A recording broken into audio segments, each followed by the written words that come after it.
Great. Okay, welcome to the March 18th, 2026 Environmental Quality Commission meeting. This is an in-person and virtual meeting with Environmental Quality Commission EQC members, city staff, and members of the public. We will do roll call. I would now like to introduce staff and EQC members present.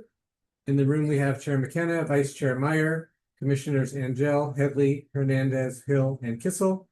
Staff present is Sustainability Manager Rachel Lunder and Management Analyst 2, Lori Paz. Ms. Lunder, would you please provide instructions to the Commission and members of the public on how the meeting will proceed? Sure. Thank you, Chair McKenna. I'd like to share our process for public comment this evening. If you're in person, you can grab a public comment card over there and hand it to Ori or myself. If you are online, you can press the raise hand button, which is either at the bottom of your screen or to the right of your name, depending on your device. And if you're calling in, you can press *9 and we will be able to unmute you. Typically, public comment is up to 3 minutes for items on the agenda. And I'll leave it there, Chair, and return the meeting to you. Okay, thank you. We'll move to item C, public comment. Under public comment, the public may address the Commission on any subject not listed on the agenda. Each speaker may address the Commission once under public comment for a limit of 3 minutes. You are not required to provide your name or city of residence, but it is helpful.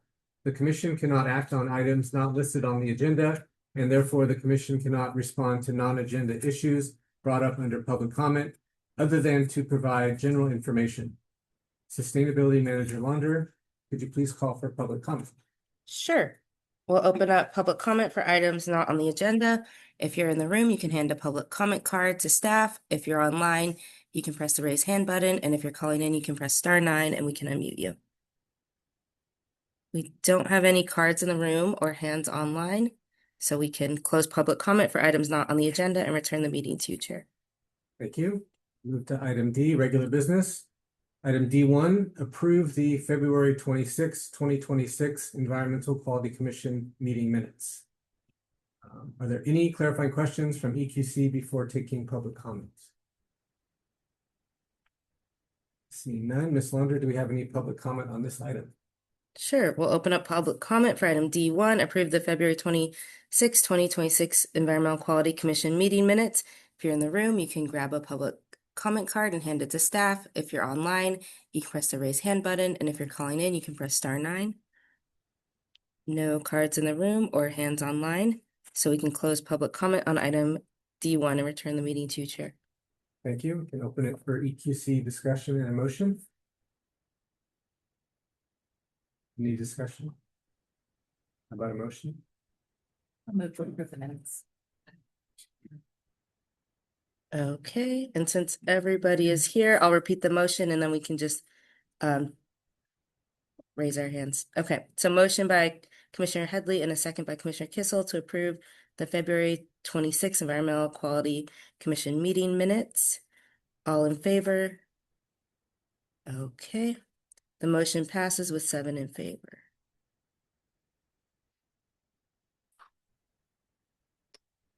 Great. We will now move on to item D2, which is a presentation from the Community Engagement Ad Hoc Subcommittee. So we'll start with a presentation from the Community Engagement Ad Hoc Subcommittee. So this was a subcommittee consisting of Commissioner Kissel, Vice Chair Meyer, and myself, Chair McKenna. We made a presentation, a preliminary report a couple months ago, and we had some further research since then and took the input from the commission from that meeting. So thank you everyone for that. How are we doing the slides? But yeah, this is an agenda. Just a reminder of the scope of the subcommittee, the strategy, a model that we've come up with, what we think would be needed to make it successful, talking about some of the city and community resources needed to implement the program, who the various stakeholders might be, what some of the messaging and tools we might have available to us to put this together, and then some other considerations and then discussion and a recommendation. So the scope of our committee's work was research potential engagement with a comprehensive set of stakeholders and explore potential of a community task force with the purpose of aligning city and community-wide efforts to achieve climate action plan goals. So in our previous presentation, we sort of discussed three possible methods of engagement. One would be kind of enhanced business as usual, just enhance the communication and materials available from the city to the community. The second idea was, well, let's bring everybody together in meetings in one place. And then the third idea was kind of, well, let's meet people where they are as opposed to making them come together and, promote resources and engagement that way. And I think essentially what we came up with was sort of a hybrid approach of those three. The city is doing a lot and has a lot of resources. We have a great public information officer. I might have the title wrong, but the city is doing a lot and has a lot of resources available and ability to message to the community and reach them that way. And so we would sort of look to the city to be a part of this in that way. And then we were thinking, well, why don't we kick this whole process off with an in-person meeting that invites all the different stakeholders together. And then from there, we sort of we take input from the stakeholder groups that are there and devise a program from that so that we're not dictating what the program is essentially. But again, so it would be gathering volunteers from within the community, identifying who the stakeholder groups are and who the leaders are of those groups that would participate. Anybody and everybody would be welcome to these meetings essentially. But it would be sort of a community and city partnership effort that we have in mind, educating residents and businesses and building owners on ways to promote sustainability and implement what's needed to achieve our climate action plan goals. And so we could envision that this partnership is, again, with city staff and resources, partnering with former and current EQC members, leading this, community group leaders from within the community, business owners and small business owners and large building owners, local contractors potentially. So that's sort of the overall strategy. And the model, this is just an idea of a name for this effort, the Community Climate Ambassador Team.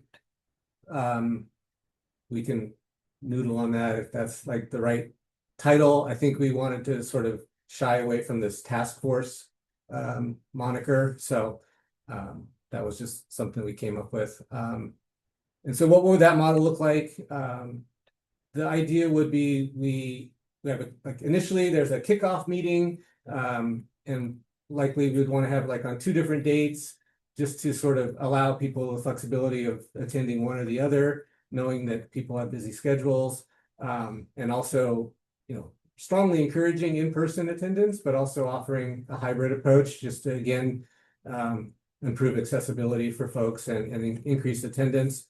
That first meeting, would be sort of looking at ways to inspire action within the community, educating the community on the climate action plan, discussing what are the different solutions and actions and barriers that are either available to help us achieve our goals or sort of in the way of achieving those goals. What are the best practices with, engaging each stakeholder group in this process, and probably creating a steering committee, taking the room, seeing who wants to step up and sort of lead this program going forward and sort of be part of the decision-making team on figuring out what's going to be most effective. And so that would sort of be the kickoff meeting portion. But then, it could be over the next year, we have some sort, and again, this will be will be determined from that kickoff meeting and the input from the different stakeholder groups on what they think would be effective.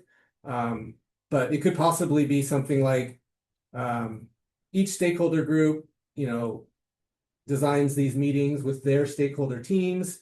They hold those meetings. They could bring in different experts on different topics that would be sort of applicable to that stakeholder group and what they're trying to achieve. And that stakeholder group could determine what are the goals and metrics we're going to use to measure to achieve those goals that are aligned with our climate action plan.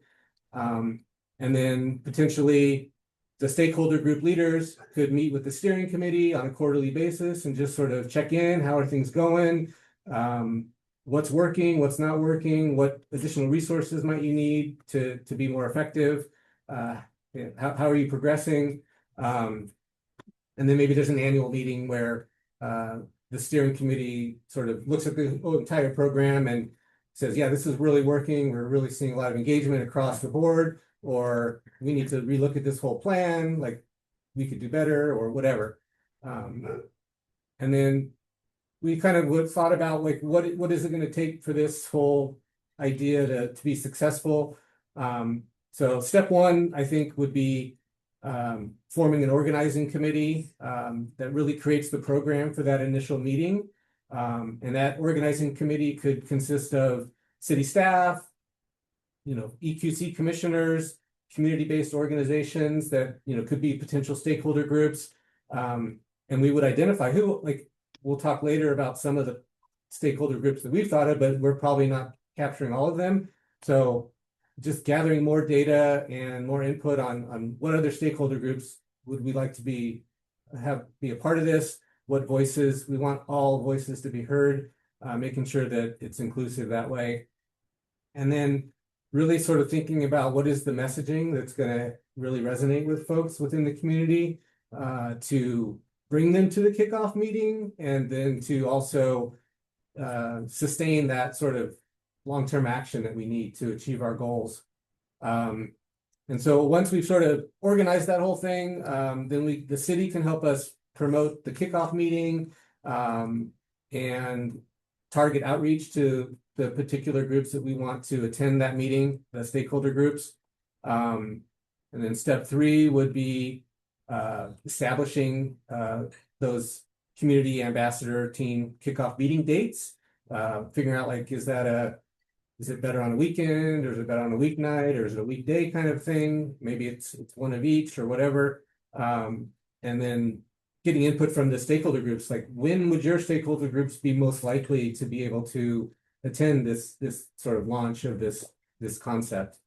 And then step 4 would host that kickoff meeting, and at that meeting establish potentially the steering committee at that meeting. And then step 5 would be those follow-on stakeholder group meetings with the check-ins that we talked about earlier, and then the annual sort of reassessment meeting of how this is all working.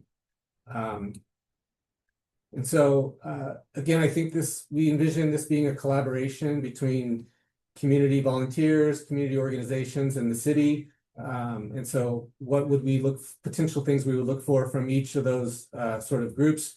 From the city, we would hope that they could offer facilities for these meetings that we were going to have. They could help promote this whole concept to the community, to businesses, to residents, help create materials for the kickoff meeting,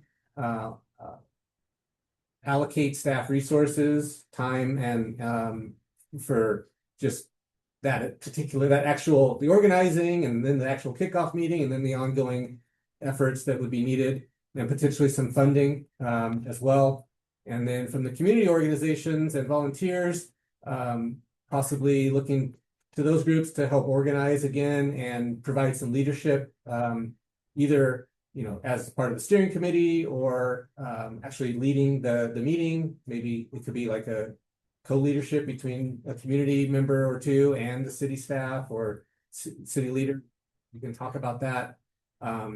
The community organizations can promote within their own groups to talk about this concept and what we hope to achieve, and to encourage attendance to these meetings. And then there could be maybe funding that community organizations could offer, or also could go after to get maybe a community grant fund from the city to help fund this whole effort. Potential stakeholders, I think, the overarching idea is we just want to bring as many people in our community together. And so we just sort of like brainstormed on what are those, who are those folks that we want to attend. And it's really residents across the city, all districts, all income levels, all ages, small business owners and associations, the larger corporations, homeowners, renters, large building owners, whether they're commercial building owners or multifamily, large apartment complex, condominiums, getting the schools and school districts as to be included in this and offer their resources and their ideas and their participation. Yeah, so you can kind of see what we have here. Peninsula Clean Energy, realty associations, realtors, and then the city and again, contractors, because they're such a big part of what we need in the way of building decarbonization. And then some of the community organizations that we would certainly initially reach out to and want to expand upon, but the San Mateo County Chamber of Commerce want to be a part of this. Certainly climate resilient communities is really important. The Bellhaven groups, Bellhaven Action, Bellhaven Empowered, and the Bellhaven Community Development Fund, the Downtown Menlo Fund, different homeowners associations across the city. There's a home electrifiers group that's on next door. That could be one group. At least some folks from that group would want to attend. Menlo Spark, definitely. Menlo Together. So 350 Silicon Valley. That's just a partial list, but we would certainly want to start there and build on that.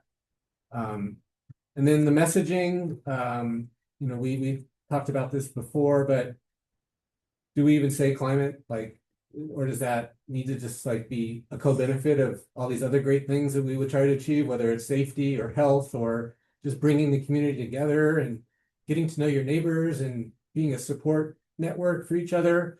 To safety, again, costs, there's sort of two aspects to cost. There's the upfront costs of some of these things that are needed to achieve our goals, but then almost in every case, there's ongoing operating cost savings that you realize. So do we sort of address both of those in our messaging? And then some of the tools that are out there that this program could look to, the City of Menlo Park has a lot of sustainability resources and tools on their website that we could tap into. The County of San Mateo has a Let's Go Electric program, which has a variety of resources that are available for us to use, whether it's around messaging and promotional materials that are available for any city in the county to take advantage of, and quite possibly even the Air District is, I think, considering using some of their tools. City of San Mateo is shown to be a leader on building decarb, especially, and they have Electrify San Mateo, so we could look to there for resources. Peninsula Clean Energy, and then this Peninsula Conflict Resolution Center can offer potentially facilitation services, probably at a cost, but something that we could look into is what can they offer, and would it be something that would really be helpful to this program? And then one other thing that's not on here that I sort of learned about more recently, it's called Cool Block, and many of you may have heard about this. It's been around for a while, and it's sort of still alive in some places and kind of not so active in others. But Palo Alto had a Cool Block program. I heard Menlo Park may have even had one at a time, but one that's still very active is the City of Petaluma. It's called Cool Petaluma, and I was just browsing their website and I talked to their, I guess, executive director today. But if you look at their website and what they're trying to do, it's really similar to what I think we're trying to do here. And so we could look to them as an example. We could leverage some of the ideas that they've had success with. But some of the things that they do is they'll have I think it's called Cool Block, but I forget what the exact name is. But basically, they educate folks in the city that want to be like a block leader. And so they'll take like a half-day training program, and then they'll be a leader for their block, their neighborhood, and they will organize meetings. They'll knock on doors on their block and say, hey, we're trying, and their messaging is really around safety, disaster, and emergency preparedness, which a lot of people are drawn to, making sure that they're prepared in that case, and then just a way to build community and bring people together, get to know your neighbor. Like there's videos about some of the Cool Blocks leaders saying like, now I know which neighbor has a chainsaw if I need to, do some work, with tree trimming or whatever. And so there's a lot of co-benefits just to bringing people together and getting to know each other. But they also have like a cool business aspect to their program. So they'll bring small business owners in together. Like they have this bi-monthly climate roundtable that Cool Petaluma, the organization, was leading. And they do work in partnership with the city of Petaluma. So I think in that way, they're very similar to kind of what we're trying to do or proposing. And yeah, they said these climate roundtables were so successful that the city's like, no, we'll just do that. This is great. Like they took it over from the organization. So I think there's potential for the program to sort of morph as the city and the community see fit. So I would definitely suggest that if this moves forward, we look at their program, and potentially we could like bring in someone from the city of Petaluma to talk about their relationship with this organization and how it works for them and what resources the city has to provide so that our city can get an idea of like what would be needed to really make a successful program. And then just some other considerations in sort of looking at this concept. We could make sure that our EQC work plan has an annual update from staff on how community engagement is going. Our sustainability team could look at ways to enhance communications with different videos. I mentioned this Cool Petaluma. They have some really nice, like 1 minute, 6 minute videos that sort of are a really nice way for people to kind of just see real people and what they're doing and why it's important to them and what's ways that they can be a resource to their community.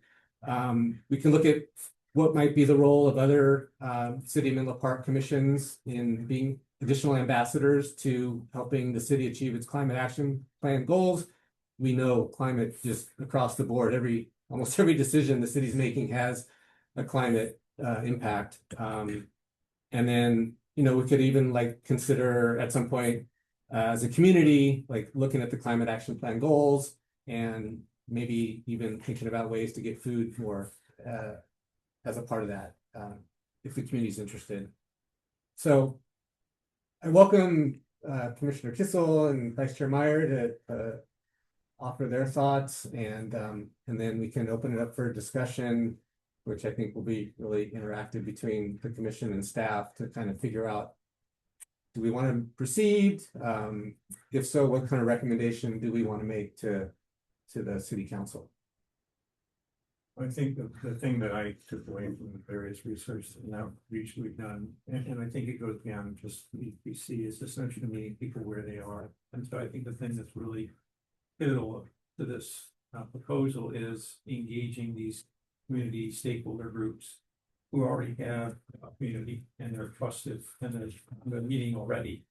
And so this whole proposal is based on leveraging those existing trusted relationships and those communications and engagement that already exist, rather than us trying to unilaterally do this ourselves. So I think this is probably the most important part of the proposal. And if we can actually, there are maybe 20, 30 different stakeholder groups. If we get 6 or 7 of them to actually engage and participate, it'll be a big win, because it's more than what the city staff can do. It's more than what the EQC can do. We're going to leverage the rest of the community. So I think that's kind of the big win here if we can make that happen. Yeah, I mean, I don't think there's much more to add at this point. I'll second what you just said. Yeah, there's a lot of, engagement happening with the existing groups and City of Menlo Park, and it's just kind of, getting people connected in different ways and engaging, not just a one-way street, but two-way streets, and trying to, meet people where they're at. And I do think, we, as, we talked about at the beginning, getting the engagement early from the leaders of those organizations to determine the best way to do it. We brainstormed a lot of ideas, but I think when we get those people, there may be more than one way. Like PTA might want to do it one way, contractors might want to do it another way. Another council, the planning commission might want to do it yet another way. So figuring out what the right way, the right messaging, the right frequency, are they dedicated meetings? Are they sections of their standing meetings, right? If they're having a standing meeting once a month, let's just, carve out 15 minutes in that standing meeting every quarter or something. So I think we can work together with them to figure out the messaging and engagement model that works best for them.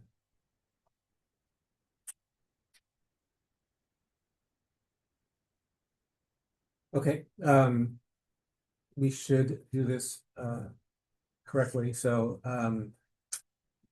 I think that's our presentation, and so we will now let's see, are we asking for clarifying questions? Yeah, so are there any clarifying questions from the commission? I have one.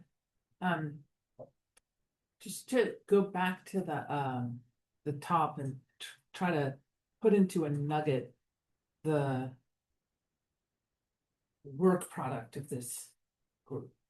It's helping to make the cap happen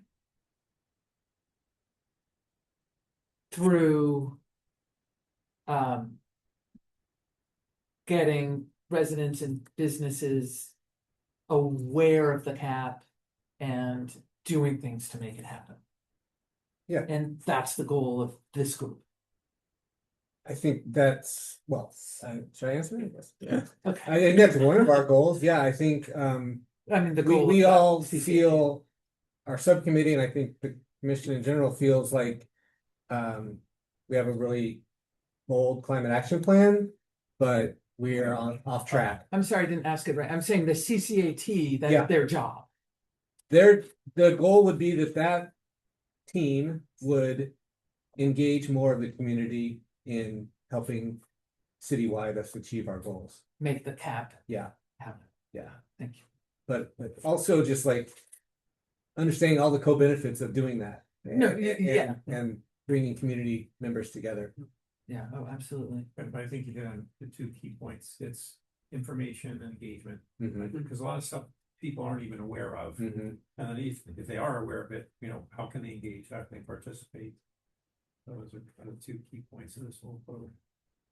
Okay, so if there were, say, like a local contractor, Mhm. the reason why that business would want to join the community climate ambassador team would be maybe they're specialists in insulation. And they believe this is a path toward growing awareness of why it's important for energy efficiency to be done. And so they think within Menlo Park, better awareness of the cap and building standards is okay. All right. Got it. Yeah, That's a great point, though, is we should think about what's in it for them, for every stakeholder group. So for the contractors, there'll be some that I'm just not into that. There are others, they're seeing the trend, right? So they're gonna want to come step forward, and whether it's heat pump water heaters, insulation, cooktops, right? They want to champion this. And so if they get the community around it and get, the city and other organizations to support it, it's great. We'll have to do the same thing for every stakeholder group. John talked about, what's the messaging? And so the messaging will probably be different for different groups. Would the metrics be different? So I was imagining that the output, the metric, the thing that they're working toward would be such and so number of people hiring, getting in touch with PCE to do an audit, or such and so number of building owners doing XYZ, right? And so they would come back to us and say, okay, well, we set out that these 5 metrics, and our target was 80%, and we got 82%, and that's great. because I was trying to think of how all these different people would work together, and I seem to see like sort of industry sort of themes or different themes about transportation or building efficiency or different things that people would collect around in order to make this thing happen. Because of course, one big group around one big thing is, isn't. You were saying that they might organize a number of Mhm. different ways. All this to say that the goal, which is to help make the climate action plan happen faster, would be measured by people doing things, people being informed, and then so those are the metrics. And but each group might have different metrics that they're trying to achieve. Absolutely. Okay. Yeah, I don't think we're gonna be very prescriptive on what they do and what works for them, but I think part of it is just bringing people together and sharing information and resources. Like one example I can think of right now is that we could let the people that attend these meetings know about an app that allows you to make a whole home electrification plan in about 2 hours and helps you avoid a panel upgrade. Like just sharing that resource, knowing that that's available, then those stakeholder group leaders could make that presentation to their stakeholder group in whatever way they want to do it. And, you know, it's just hopefully a way to get more engagement and accelerate progress because people are made aware of the tools that are available, the resources, whether they're financial or technical, and are inspired because we have this cap and we want to be a leader in our city and we want to make a difference, a positive difference.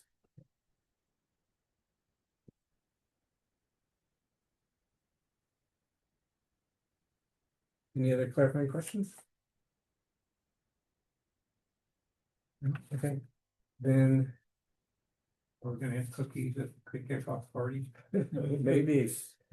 That. Okay, then Sustainability Manager Lunder, can we please open it to public comment? Sure. Let's open up for public comment on item D2, presentation from Community Engagement Ad Hoc Subcommittee. If you're in the room, we have cards over there that you can hand to staff.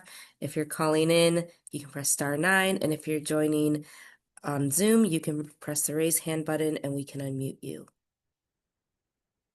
Do you see any hands online? Any hands on that? Okay. See any hands on that? All right, we can close public comment on item D. Oh, I see a hand raised. Thank you, Jocelyn Galvan. You're gonna unmute her. I think so. Oh no, I don't have that. Okay.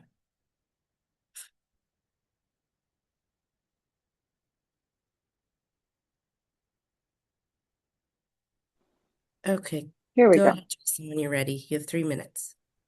Perfect. Thank you to staff or commissioners for putting together this presentation. I just want to reiterate Menlo Sparks' support for this plan, whether that is assisting in inviting stakeholders or helping to organize and come up with a strategy. We just want to reiterate our support and think that this is very much needed in the community. I also want to just give a quick comment on one of the slides of messaging. It's been shown in climate-related messaging that loss aversion frames always beat out gain frames, meaning that if we are trying to outreach to community and show them why they should care about the cap, we should be able to clearly demonstrate what's at stake here rather than what we can win and rather than what we can obtain or anything of that nature. We have to show what we want to save here in Menlo Park. And so I think getting these stakeholders together would be a great way to map that out and show people what's at stake here. But thank you, commissioners, for this great work. Yeah. Thank you for your comment. Okay, see no other hands online or cards in the room. We can close public comment on item D2. Great, thank you. So we can now discuss this item as a commission. Love to hear from all of you, and is this something worth pursuing? And if so, what sort of specific recommendation should we make to city council? And I think getting input from staff would be helpful too.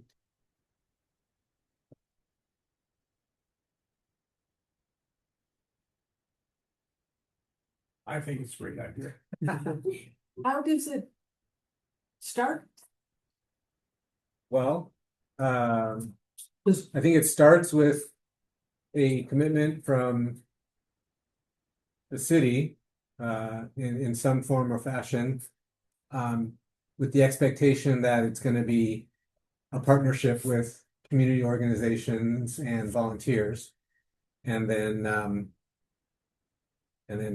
sort of kicking it off with the sort of the organizing meeting of gathering the volunteers who want to participate, the city staff that would be involved, and initial outreach to stakeholder groups and bringing them in to sort of what will the structure be? What would be the materials available at the kickoff meeting?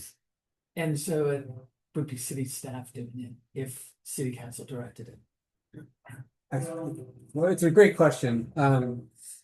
I think I would like to hear from staff on their thoughts, but again, the expectation is that it wouldn't have to be city leading it. They could just provide resources and time and ideas and materials and promotion.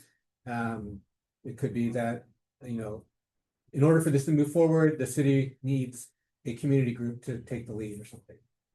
I mean, I do think, to the extent all of us are willing to use our personal networks, I think that's the best way, right? So I know somebody's planning commission I can talk to and say, okay, or a builder community, what any of us may know, if you belong to the Lions Club, right? Somebody in the Lions Club would be willing to. I think that's what it's going to take initially, at least, get more response if it's a personal introduction and somebody from city staff off. That'd be my recommendation. So we could, put the list up on it. I don't know whether we can do this or not, a Google Doc, and list all the community organizations we think we want to contact and have collectively at community groups that we may not even be aware of, and then people put their names next to, well, I'll do the reach out to these 4 organizations and find out who the leader of that organization, or who in that organization would be willing to be the representative. Doesn't have to be the leader of the organization. It could be somebody in the PTA who's, all about green buildings. Yeah. I would do you think the recommendation could be that EQC form a subcommittee to sort of do this? Is I think that could be one option? path forward. Mm-hmm. Yeah, that could definitely be a path forward. And then when it comes to kind of the city resources needed, like the event space rental, we have a pathway through the environmental justice element to let CBOs that are working on environmental justice issues to use city facilities at no cost. But when it comes to like printing or ordering food or using staff time to create flyers or do outreach, that's where I think it starts getting into direction from city council Mm-hmm. and needing to kind of daylight this proposal or this idea. Mm-hmm. But I think the subcommittee could get significantly more work done as far as like picking a date, picking a location, and Mm-hmm. all of those things before it gets to that point as like a fully baked proposal. Yeah. For city council. And I would want to daylight too, because I think it has the benefit of like just again raising awareness that we're trying to do this whole initiative rather than it just being like, I think easily we could host a one-off event on electrification or something not too dissimilar to PCE's kind of first event with their new community. Right. It's a task force. Community feedback forum. Their new community feedback forum. But if we want to do it right and kind of do it with intention, I think it would that larger strategy should go to city council. Commissioner Hunter? Yeah, I love the idea of getting the community more engaged in making sure we're meeting our collective goals. Like that feels really, really good. And the image of an octopus kept coming up for me as we were, discussing, like, it's like so many different community groups. And like, I just noticed my nervous system completely overwhelmed. Mm. And I think I would feel more confident in whoever is proceeding with this, if it was clearer on what we were wanting to do. And I feel like, Susanna, you were doing a good job of like, okay, what are we trying to do? And having that be very clear and having a very clear why they would want to engage with us. It's not really clear to me right now why people would do this. I say that at the risk of feeling like a naysayer. I think But when you drill down, you start to see it. Okay, somebody with a passion for this, somebody with a passion for that. But at the top level, it's I mean, because people are busy trying to, just take care of day-to-day stuff. And if there's not a clear goal and a clear remit, it might be harder for people to engage in something that's a little amorphous. So I would feel more, and then the other question that kept coming up for me is like, you were using the word we and they in terms of who's doing the work. And I'm like, who's we, who's they? Mhm. Because in the past 4 years ago, when I joined the commission, we were attempting to engage in community outreach, and we ran into all kinds of problems because this body is at least it was then, maybe it's changing, an advisory body, not an action body. And as a result, we couldn't get city resources, and maybe that's changing with the EJ element and Rachel being here. But I just want to kind of flag some of those things that we ran into before, because I would hate for us to do all this work and then run into the same problems 4 years later. So I do wonder, and also like doing this work is going to take sustained effort over a long haul. And doing that with volunteer resources, I think is very challenging. And also city staff isn't unlimited. So if we were going to proceed down this path, I would encourage us to think about what kind of community partnerships with local nonprofits or CBOs could take the lead on making this thing happen. Sounds like something that Spark could help us with. Definitely. It's a big part of their charter. Yeah, just to, real quick, just to go back to the Cool Petaluma, they have basically 2 full-time employees that run that program. Yeah. That they're non-city employees. Yeah. Yeah. So that doesn't mean like, paid by what and how. yeah, I didn't get into that, but she did mention that funding is tight right now. So, they probably get grants from various sources. I'll have to ask if the city's contributed anything. They are a partner, the city's a partner, but I don't know if they're also a funding partner. Yeah. Say the city's gonna take it over, or is that something else?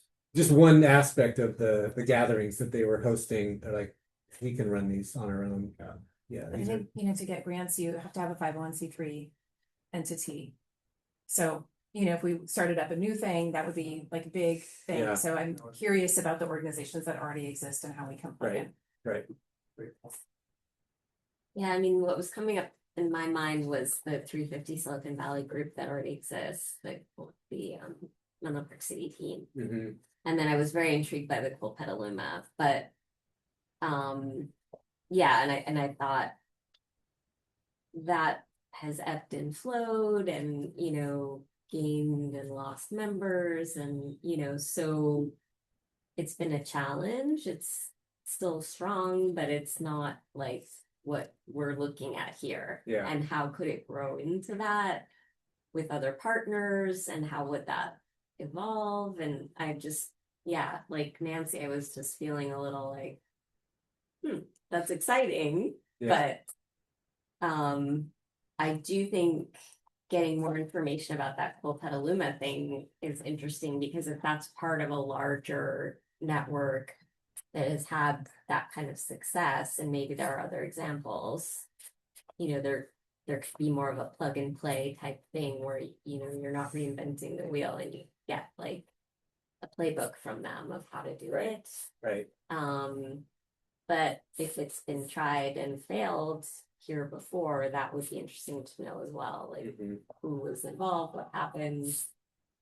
Also Palo Alto, why did that fizzle out? Like, so I just feel like that maybe there's a little bit more work that would be interesting to do there. To learn a little more about that. Yeah. On the And cool, that's a little different maybe because it's not engaging anyone but residents, or does it also engage? no, they have a cool business Okay, program too. Yeah. But I asked, do you have building owners? And she's like, oh, that's a great idea. We should, but we don't right now. So, so I'm gonna look into that. yeah. But,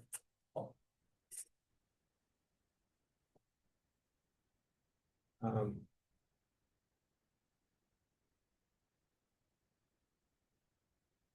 well, I'm sensing that there's some concern about making a recommendation to council because we won't, maybe, there's still some questions to be answered and perhaps we don't need to make a recommendation at this time. I have two questions. One, Just speak up. oh, so I have two questions. One, has something changed from the city's perspective to Nancy's point that, you know, we tried to take more action as opposed to advisory services in the past and didn't seem to take. So it is, I mean, you've had conversations with us that's been developing this. Do you think the city will be open to supporting this? Because if not, then, you know, maybe the pivot should be to pivot to find the one or two partners that are willing to take this on. And then the second question that I had was,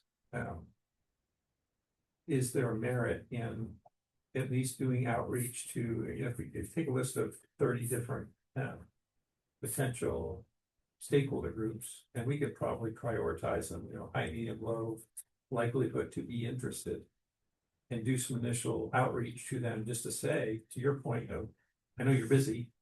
We hypothesize you probably care about this topic. We've been thinking about this community engagement mechanism. Is this something your organization would be interested in? If we get, you know, flat out no's across the board, there's the answer to our question. But if we get, you know, 5 or 6 stakeholder groups that are meaningful size that seem to be at least initially interested, then we could take the next step. So I think there's two potential things that we can do to decide if and how we move forward. May I Please. answer? So nothing has changed as far as the advisory body serving as an advisory body.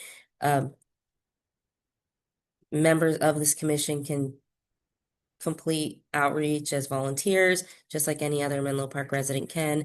It would kind of have access to the same level of kind of staff engagement as any other volunteer at any other organization would. However, the EQC has the ability to recommend these sorts of programs for city council to direct staff to do and to allocate resources for.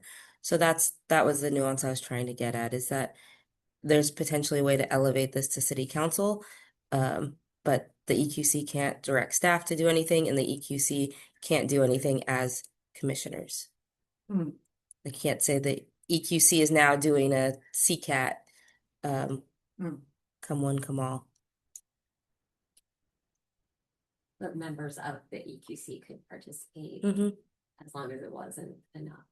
Yeah. The community outreach, to rewind a little, has always been an important piece of our remit, and it's on our work plan. And it sounds like historically we've struggled to figure out a way to do it, because I think also I think the city struggles to do outreach. It's you know, people are busy, and there are a lot of different topics that even we talk to in residents about.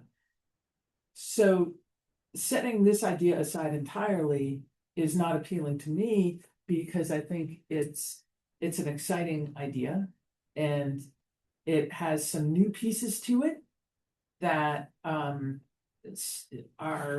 energizing, and the piloting ideas that Brian was talking about, it seemed really good. Piloting which groups might want to do it, piloting which subtopics might grab. Another subcommittee going in and feeling out how to start it, because it seems like it's one of those things that would take a long time to go. And it would go in a direction we wouldn't necessarily know. And so we have a broad scope of places it might catch. And maybe the thing is to cast a few hooks and find out which one does catch. That the broadness, instead of being an octopus, is a marvelous selection of choices that we may find one or two catch. And with the subcommittee, did.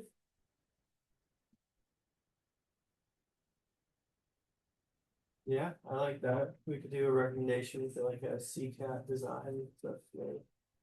And it could be the action team. Yeah. Cause ambassador. Yeah. Action.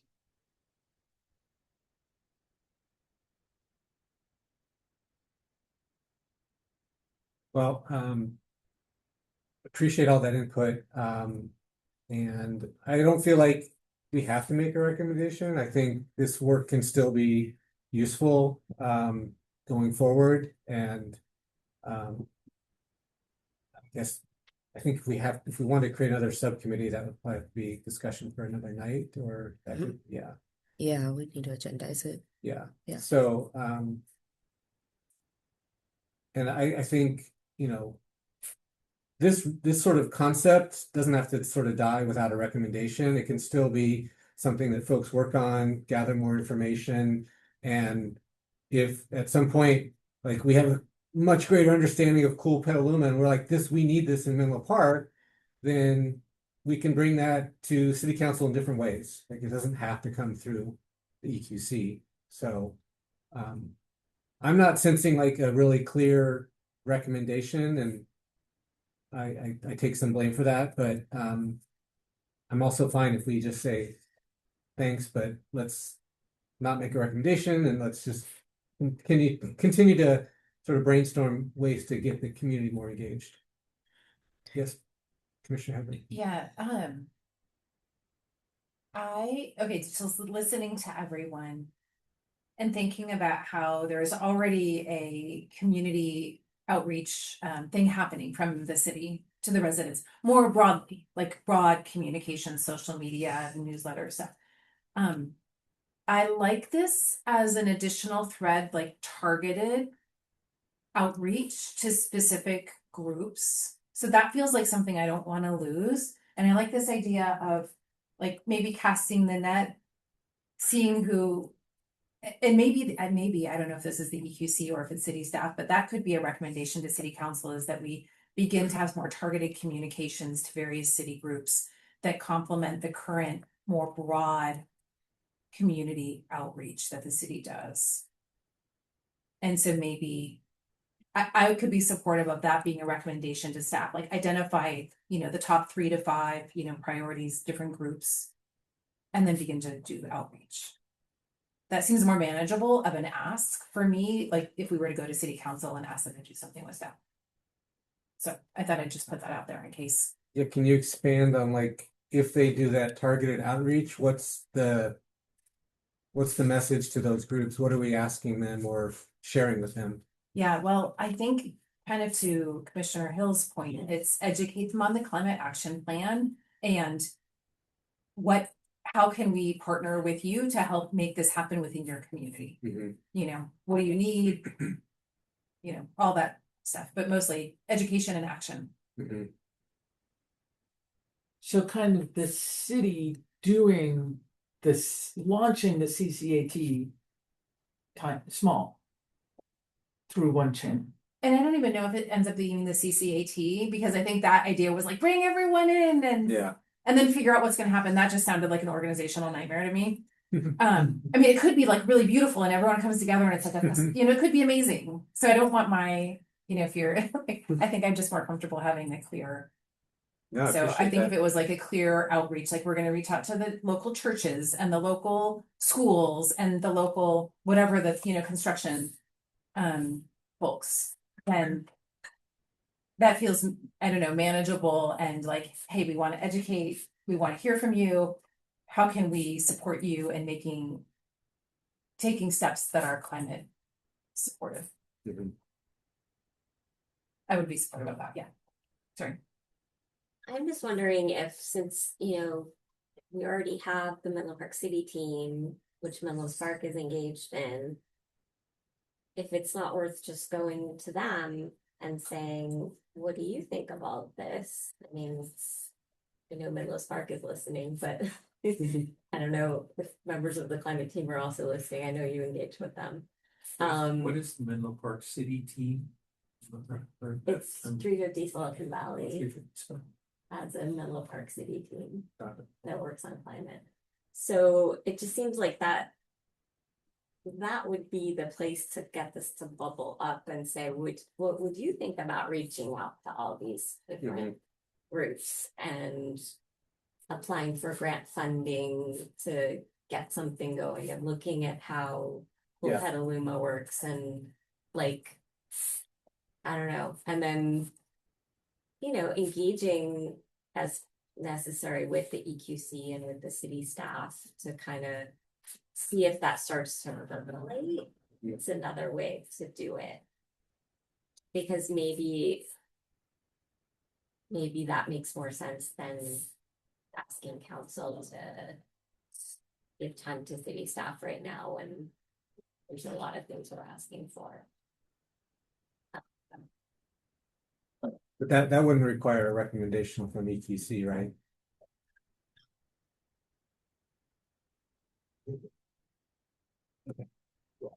No, I don't think so.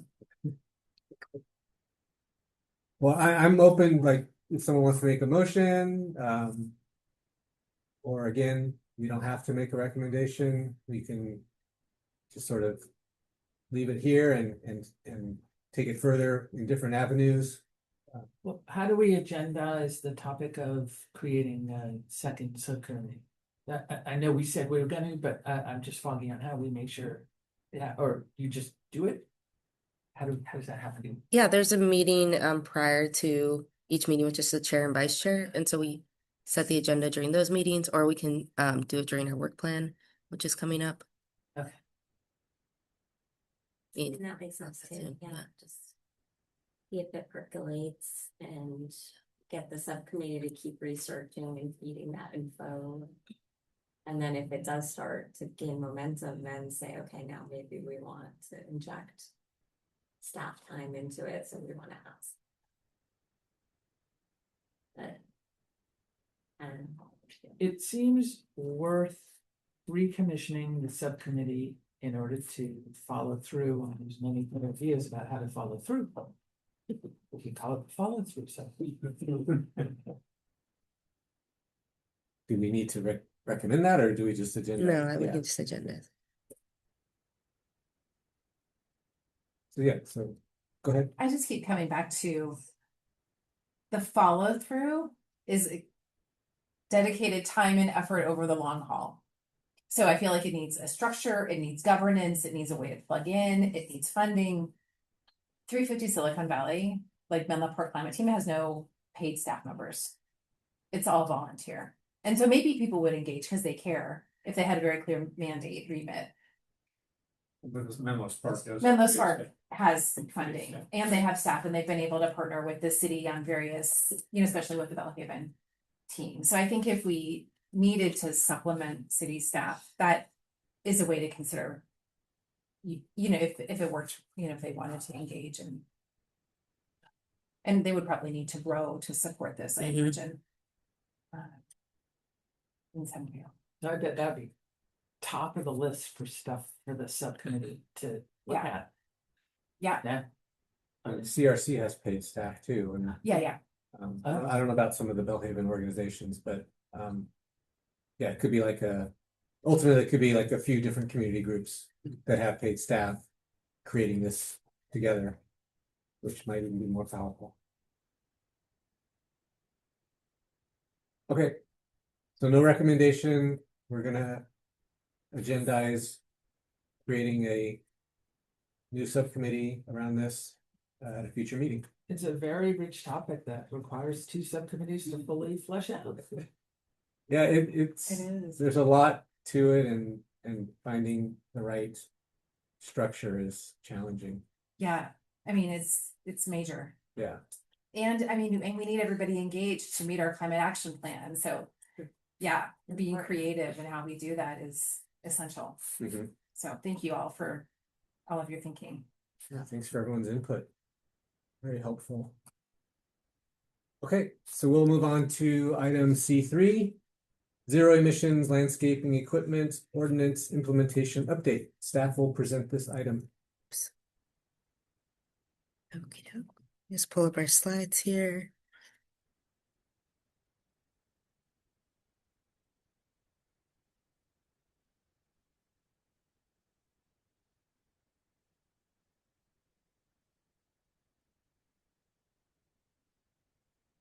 Okay.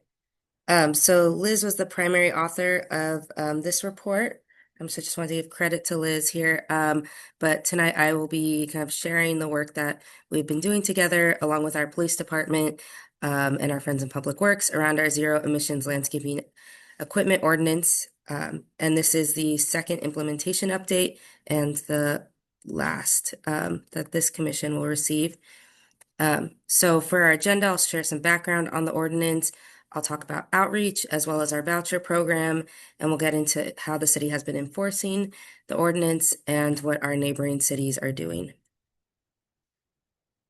So in July of 2023, City Council adopted our ZELI, I'll use that acronym from here on out, that prohibits using gas-powered landscaping equipment due to its negative impacts on health and noise and air pollution.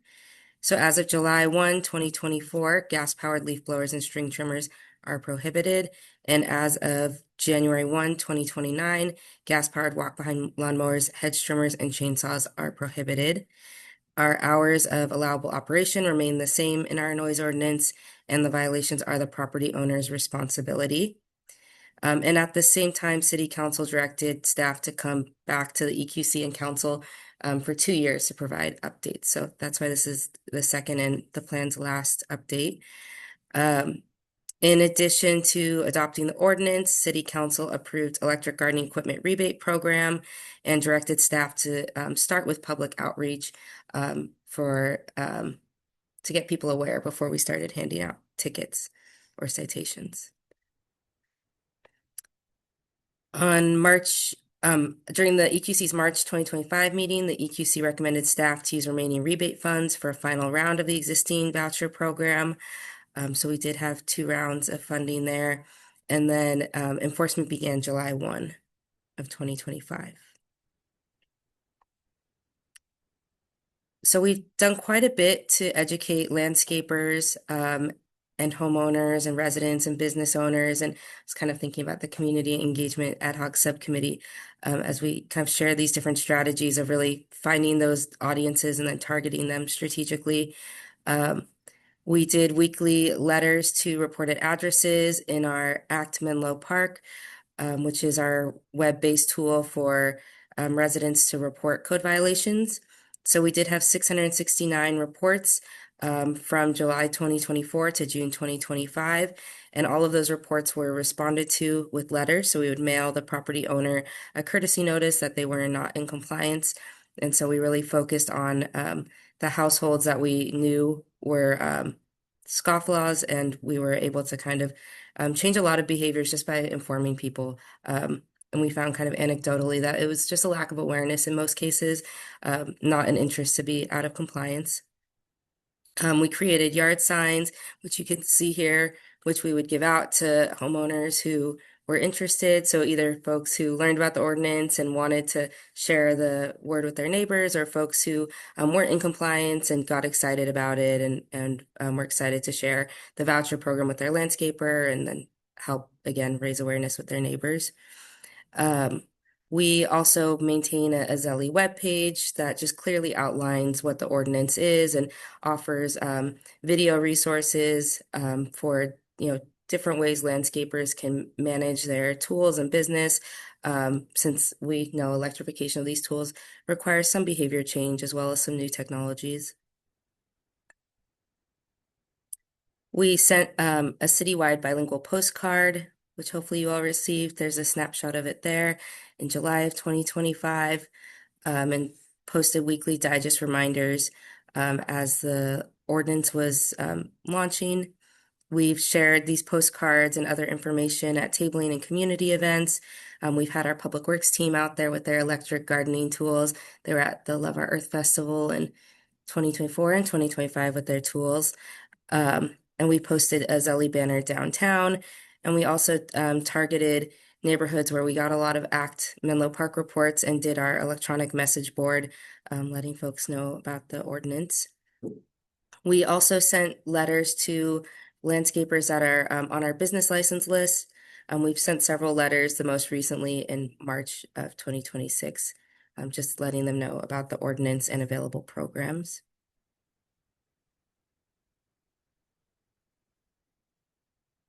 And then going back to the voucher program, in the last update, you heard about the first and second round. So just focusing in on the third round, which was just the $6,000 that the EQC recommended we continue to distribute to residents who maybe were having a hard time with the transition and continually having reports against their homes.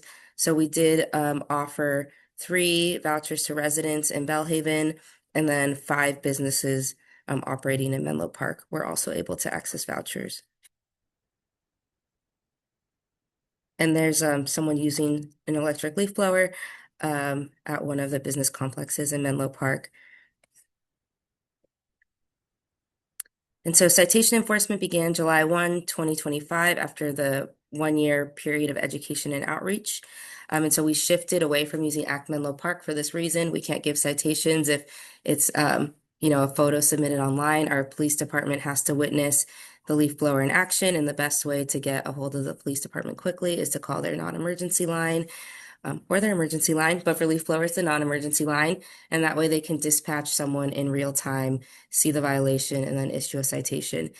And so we're asking residents, if you see a gas leaf blower and you want to report it, that the best way is to contact the non-emergency police line. All calls are responded to, most in real time, and if the homeowner is present, the officer can cite. If the homeowner is not present, the police department speaks and educates the landscaper, providing this courtesy notice that they can leave on doors or hand off. And that is a bilingual courtesy notice as well. Most interactions are resulting in education rather than citation. Anecdotally, landscapers will often have gas and electric on their truck, depending on what jurisdiction they're in. And so once they learn that Menlo Park has a rule, they'll pick up the electric one off their truck and put away the gas one. We've been able to offer the vouchers and have come back, and the landscapers then using the electric equipment they've purchased with the voucher. And there's been a variety of different ways that landscapers have been able to get the equipment that they need. So reports to date, we've had 1,123 reports across the city. You can see the breakdown here between ACT Menlo Park and our phone reports, and we have about an average of 1 call per day in the last 6 months. It does fluctuate, but overall there's a downward trend, and we do believe that it's because behavior change is happening versus people getting tired of making reports. But as spring comes, we know there may be more reports as landscapers, pick up in the spring season versus the winter months.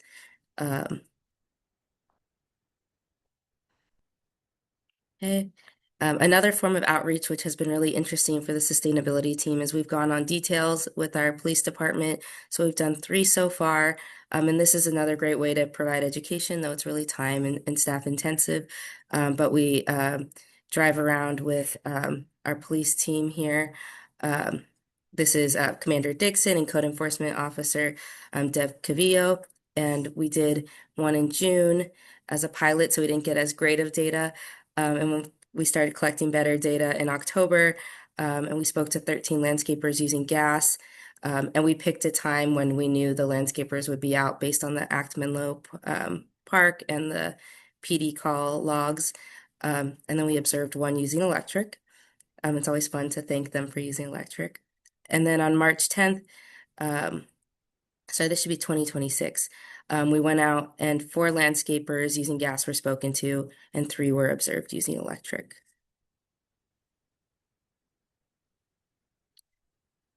And at our last report out, we had several attendees from other cities talking about their interest in ordinances. So I just wanted to share that, there is a growing trend in cities who have adopted ZELI ordinances. Most recently, City of San Mateo adopted an ordinance, and Menlo Park staff provided lessons learned from our implementation. And so it's exciting to be able to share resources and also if you kind of look at all the cities and the programs that they offer, there really is quite a bit for residents. We know Atherton and Portola Valley and San Mateo all have voucher or rebate programs. And so also just want to highlight that too. If a landscaper is working in Menlo Park and in those cities, there's a lot out there for them.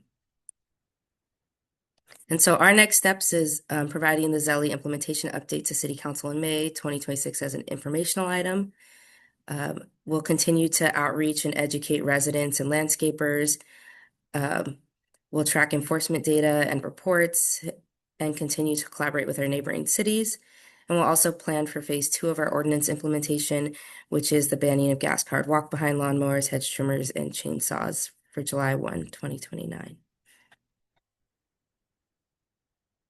And at this point, we're not looking for a recommendation, but we are open to hearing any ideas or questions about the ordinance and enforcement. And I think I'll leave it there.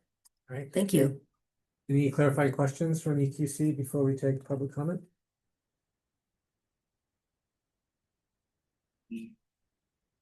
Okay, and Ms. Launder, do we have any public comment on this item? Sure, let me open up public comment for item C3, zero emission landscaping equipment ordinance implementation update. If you are online, you can press the raise hand button. If you are calling in, you can press *9. And if you're in the room, you can grab a public comment card and return it to staff.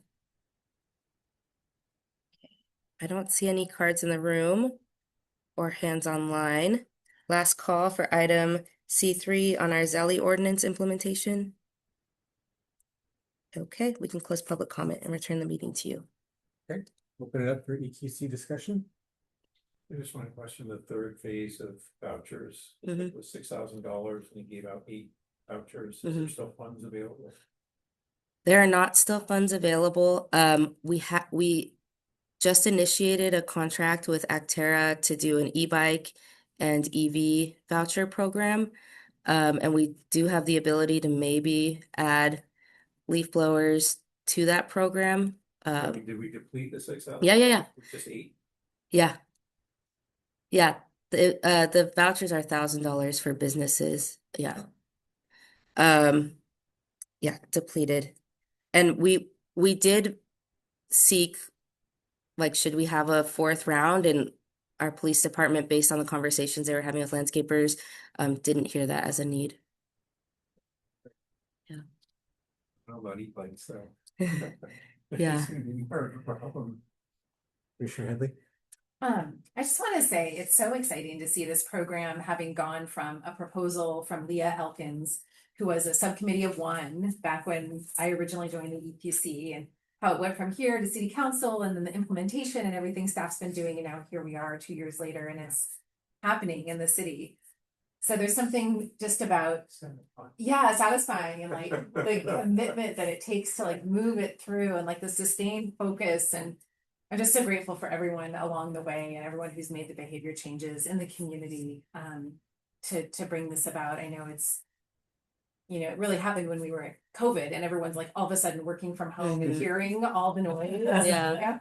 And I know working from home myself, it's so much more pleasant. Like I can have the windows open when it's not 90 degrees.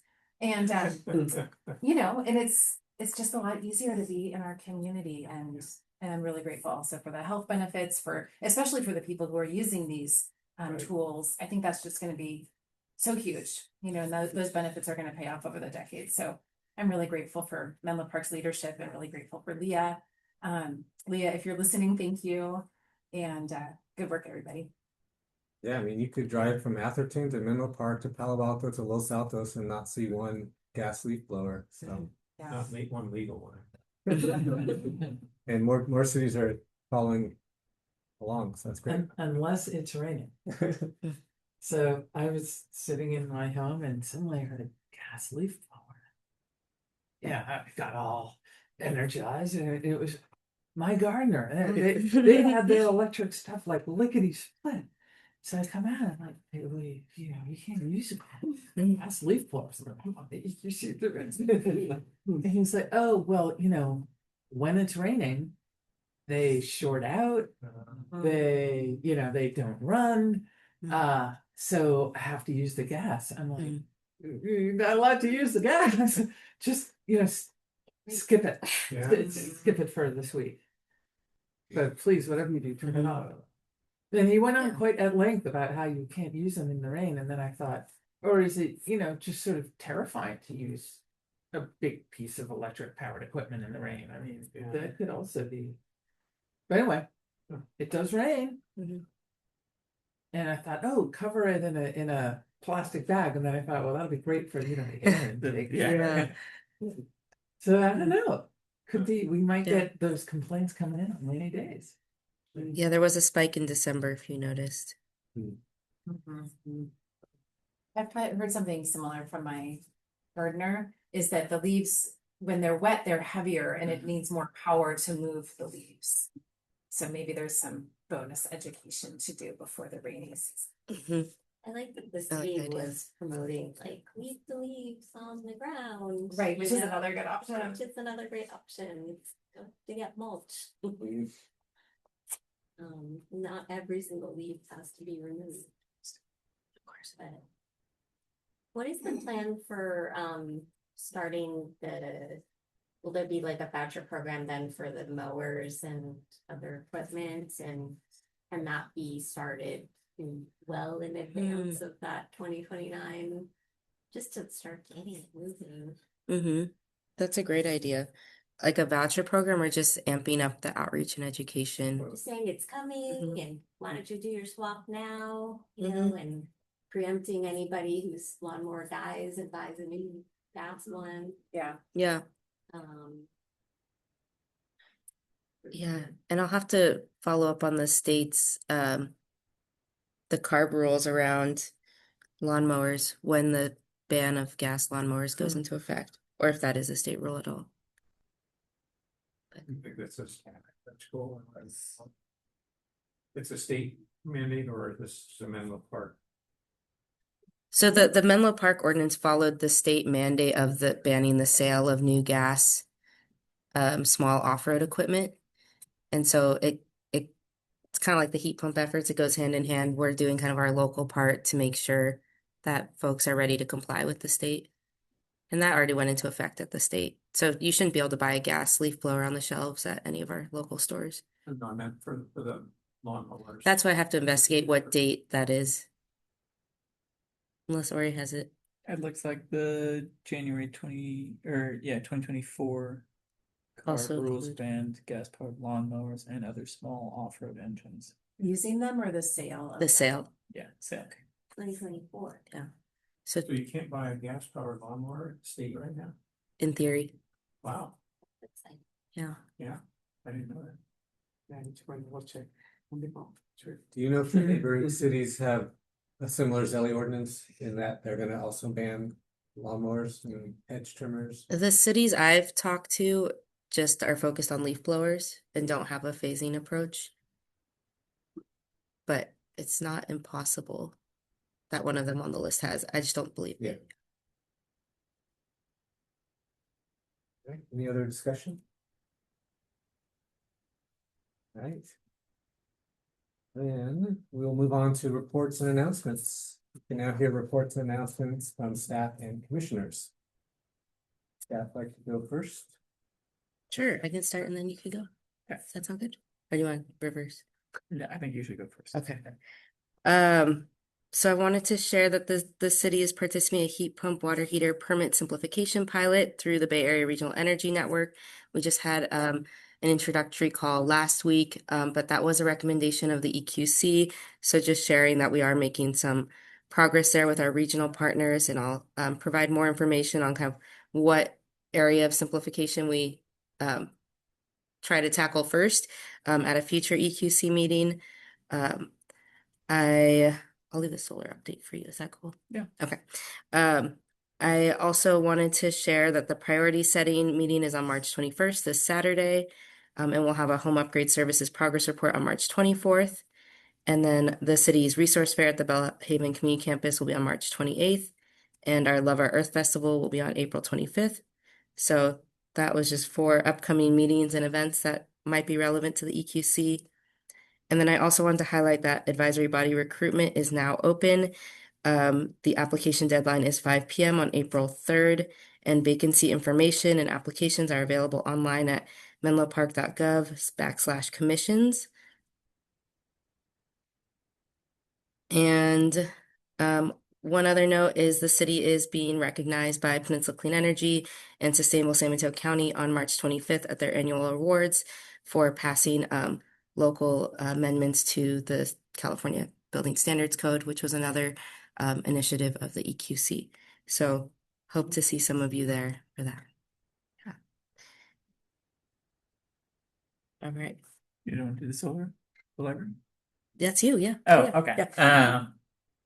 The library rooftop solar is now generating. Wow. Yeah, so that it's very exciting. And we're very close to having the Bellhaven Child Development Center online. And there is a building electrification project that's following close behind that. Both of the solar for both of those, it was part of Peninsula Clean Energy's GovPV, solar and storage for public buildings program that the city's been engaged with for the last couple of years. That also came to the EQC as a recommendation to council to participate in. So another EQC celebration there. And I need to check, but I saw that the building permits, I think, have been submitted for our 3rd and final round of water heater electrification efforts through the PG&E government K-12 energy efficiency program. And so when those are completed, 100% city-owned facility domestic water heating will be electric, which is yeah, exciting one. And then. Do we have any other? Does that include the pool?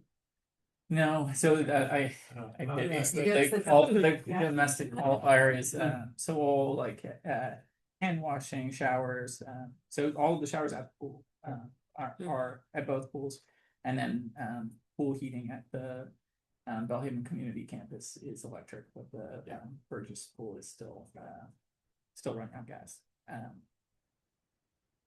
Yes, and then I have a bittersweet announcement that this is my last EQC meeting in my current capacity, and I have accepted a position with the Sustainability Department at San Mateo County. So we'll be leading the Regionally Integrated Climate Action Planning Suite collaborative that has helped us in a lot of ways find information about the programs that have been so successful, and so I look forward to continuing to help and engage on climate action efforts for the city of Menlo Park, as well as like the other 19 municipalities and unincorporated San Mateo County.